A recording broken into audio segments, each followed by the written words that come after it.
मेरा सवाल मैम से है कि राहुल गांधी प्यार बांट रहे हैं मगर अपने साथ कन्हैया कुमार जैसे लोगों को रखते हैं जो कहते हैं भारत तेरे टुकड़े होंगे इंशाल्लाह इंशाल्लाह। और दूसरा मेरा ये है कि राहुल गांधी प्यार बांट रहे हैं तो मनमोहन सिंह ने कश्मीर हिंदुओं के नरसंहार के आतंकवादी यासीन मलिक को अपने ऑफिस में मनमोहन सिंह ने सम्मानित करा था, काहे का प्यार बांट रहे हैं। और तीसरी बात मेरी अंतिम बात कि जब इस देश के प्रधानमंत्री एक अर्थशास्त्री मनमोहन सिंह थे तो पाकिस्तान कश्मीर मांगता था, आज चाय वाला प्रधानमंत्री है, पाकिस्तान आटे की भीख मांग रहा है।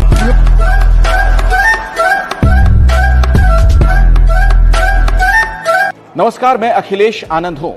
साल 2024 में क्या प्रधानमंत्री मोदी को सत्ता से हटाने के लिए कोई इंटरनेशनल साजिश रची जा रही है, वो भी भारत स्थित दूतावासों में बैठक करके?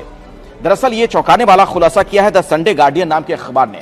जो बातें उसमें लिखी गई हैं उसमें कुछ चौंकाने वाली चीजें सामने आ रही हैं। कहा जा रहा है कि दरअसल मीटिंग्स की जा रही हैं बड़ी बड़ी, जिनमें दूतावासों में मोदी सरकार की कमजोरियों को हाईलाइट करने का प्लान बनाया जा रहा है। मोदी सरकार के खिलाफ नेगेटिव परसेप्शन तैयार करने की कोशिशें की जा रही हैं। 2024 के चुनाव से 6 महीने पहले यह बड़ा कैंपेन चलाया जाएगा और जो हमें रिपोर्ट मिल रही है उसके मुताबिक बताया जा रहा है कि साउथ दिल्ली में मोती बाग के इलाके में यह बैठक हुई है। इस रिपोर्ट के मुताबिक मोती बाग में कुछ किसी के घर पर भी सीक्रेट बैठक हुई है। कुछ अमेरिकियों समेत करीब 20 लोग वहां पर मौजूद थे बताया जा रहा है। कुछ हिंदुस्तान के लोग भी उसमें मौजूद थे। एक और अहम बैठक हुई है साउथ वेस्ट दिल्ली में एक यूरोपीय देश के दूतावास में। यह सबसे ज्यादा चौंकाने वाली बात है कि दूतावास में भला ऐसे बैठक कैसे हो सकती है। एक और अहम बात सामने आ रही है, दिल्ली के बहादुर शाह जफर मार्ग में एक वकील के ऑफिस में भी कुछ इसी तरह की बैठक हुई है। और इस बैठक का जो एजेंडा सामने आ रहा है यकीनन चौंकाने वाला है, क्योंकि अगर राजनीतिक पार्टी इस तरह की बैठक करे, कोई बात नहीं, उन्हें हक है लोकतंत्र में कि दूसरी सरकार को कैसे गिराएं, उसके लिए रणनीति तैयार करें। लेकिन अगर कुछ विदेशी भी इस तरह की बैठक करने लगे, वो भी दूतावास में, तो ये बहुत ही चौंकाने वाली बात है। वैसे बात तो काफी विचारणीय है, हालात काफी हास्यास्पद हैं। हम कब से सुनते आ रहे हैं, शायद तब से जब से हमने जन्म लिया है, होश संभाला है, हम सुनते आए हैं कि दुनिया में जितनी भी दौलत है, मतलब एक तरफ दुनिया की सारी पॉपुलेशन और एक तरफ वर्ल्ड के टॉप मोस्ट 100 रिच मैन, मतलब जितनी दौलत 100 लोगों के पास में है उतनी दौलत में तो दुनिया के सारे लोगों का गुजारा हो रहा है। सुनते आए हैं ना, आपने भी सुनी होगी ये बात। किसी का भी शासन रहा हो, किसी का भी प्रशासन रहा हो, कोई भी पार्टी रही हो, किसी की भी गवर्नेंस रही हो, ऐसा रहा है माहौल शुरू से। लेकिन चूंकि आज एक बंदा इंटरनेशनल लेवल पर अपने आप को रिप्रेजेंट कर पा रहा है, world top 100 most rich man में से, कैपेबल पर्सन्स में से, बिजनेस पर्सन्स में से अपनी भूमिका अदा कर पा रहा है, अपनी पहचान बना पा रहा है, या यूं कहिए कि भारत की पहचान बना पा रहा है, तो इसलिए दिक्कत हो रही है किसको? विदेशियों को, है ना, जिन्हें आप हिंडनबर्ग कह सकते हैं, जो कि एक पर्सनल प्राइवेट कंपनी है और छिपकर इस तरह का काम करती है, सर्वेस कलेक्ट करना और लोगों को टारगेट करना। ओके, अदरवाइज ऐसे कौन से सेक्टर्स हैं, कौन सी कंपनीज हैं जिनका काम पूरी तरह से बिना लोन के चलता हो? लोन तो सभी लेते हैं।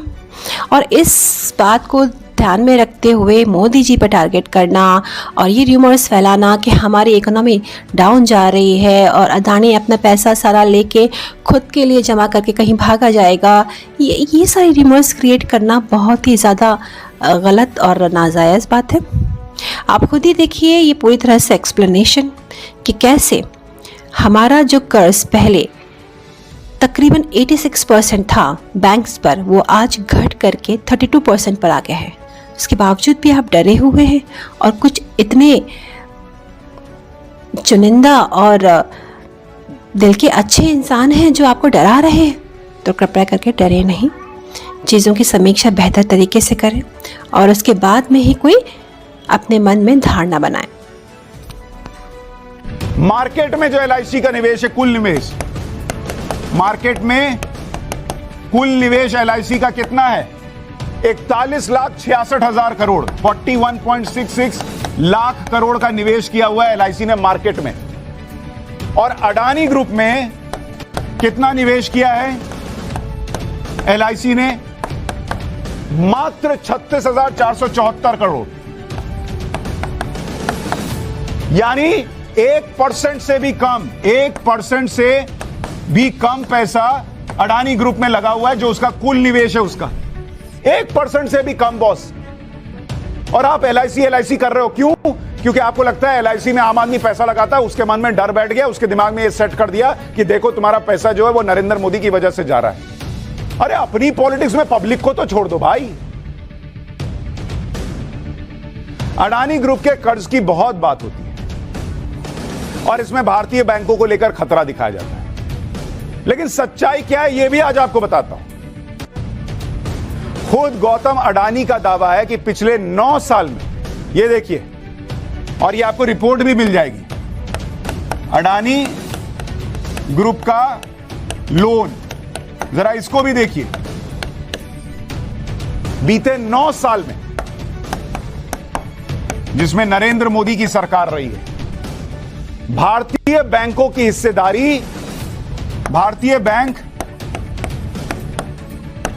की हिस्सेदारी, और ये कागज पर है बॉस, ऐसा नहीं कि हवा में बात हो रही है, 86% से घटकर आज की डेट में 9 साल में कितनी आ गई है आपको पता है? 32% पर आ गई है बॉस। पहले भारतीय बैंक ने जो कर्ज दिए हुए थे अडानी ग्रुप को, वो 86% पर होते थे बॉस। बीते 9 साल में कर्जा चुका चुका कर आज की डेट में वो 32% कर्ज बचा है भारतीय बैंकों का। और आप माहौल बना रहे हो कि SBI का पैसा डूब रहा है अडानी के चक्कर में। और हिंडनबर्ग की एक रिपोर्ट पर आप कह रहे हो कि अडानी ग्रुप जो है उसको सारे लोग जो है वो बेईमान मान लें, जिसको बेईमानी करनी रहेगी वो कर्ज चुकाता है क्या बॉस? अडानी ग्रुप की 50% उधारी इंटरनेशनल बॉन्ड के जरिए, लेकिन ये बातें आपको कोई बताता नहीं।